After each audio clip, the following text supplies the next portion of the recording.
شاعر مشرق نقاد مغرب ہستی کے رازداں علامہ اقبال رحمۃ اللہ تعالیٰ علیہ کو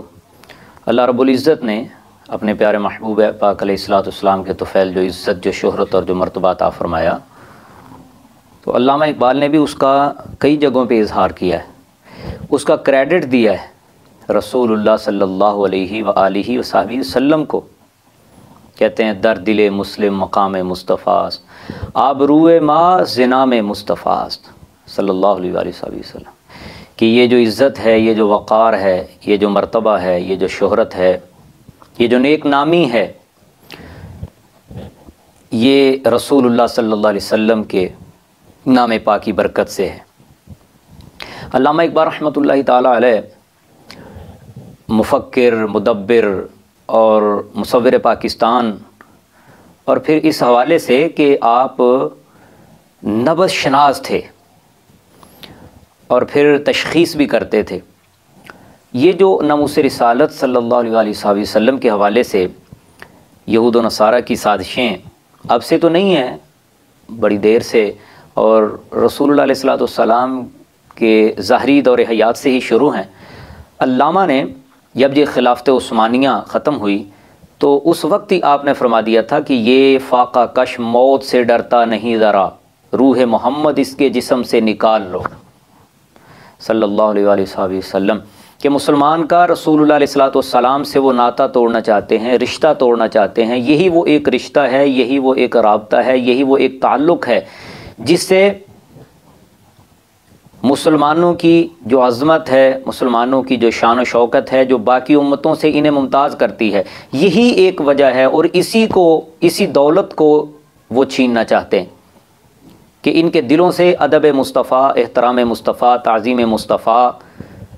یہ ختم کر دی جائے۔ عہد ما راز ما بیگانہ کر، دس جمال مصطفیٰ بیگانہ کر، کہ حضور علیہ الصلوۃ والسلام کے جمال سے ان کو دور کر دیا جائے۔ حضور علیہ الصلوۃ والسلام سے جو ان کا رابطہ ہے، جس وجہ نے ان کو زندہ رکھا ہوا ہے، اس دولت کو وہ چھیننا چاہتے ہیں۔ تو علامہ اقبال رحمۃ اللہ تعالیٰ علیہ نے اس سے کئی دہائیوں قبل آپ نے باخبر کر دیا تھا امت مسلمہ کو، اور پھر ساتھ میں ترغیب بھی دی کہ محمد سے وفاتوں نے تو ہم تیرے ہیں، یہ جہاں چیز ہے کیا لوح و قلم تیرے ہیں۔ اور پھر علامہ کی جو فکر ہے، جو سوچ ہے، اور جس کو دنیا نے مانا ہے، اور پھر اس تناظر میں، کیونکہ آپ ہمہ جو شخصیت تھے، اس تناظر میں بھی آپ کو دیکھیں کہ علامہ اقبال رحمۃ اللہ تعالیٰ علیہ آپ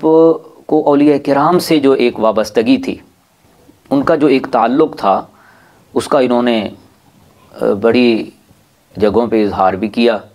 بالخصوص حضور سیدنا داتا گنج بخش علی اجویری رحمۃ اللہ علیہ سے کہتے ہیں: سید حجویر مخدوم امم مرکد او پیر سنجر را حرم، خاک پنجاب از دم او زندہ گشت، صبح ما از دم او تابندہ گشت۔ تو یہ داتا صاحب رحمۃ اللہ علیہ سے ان کی جو ایک وابستگی تھی، جو ان کی ایک عقیدت تھی، اور تعمر قائم رہی۔ آج بھی ان کے لکھے ہوئے اشعار حضور داتا علی اجویری رحمۃ اللہ علیہ کا جو مزار پر انوار ہے، وہاں پہ آویزاں ہیں، اور یہ وہی قرآنی اور ایمانی سوچ تھی جو ان کے اندر موجزن تھی۔ علامہ اقبال رحمۃ اللہ تعالیٰ علیہ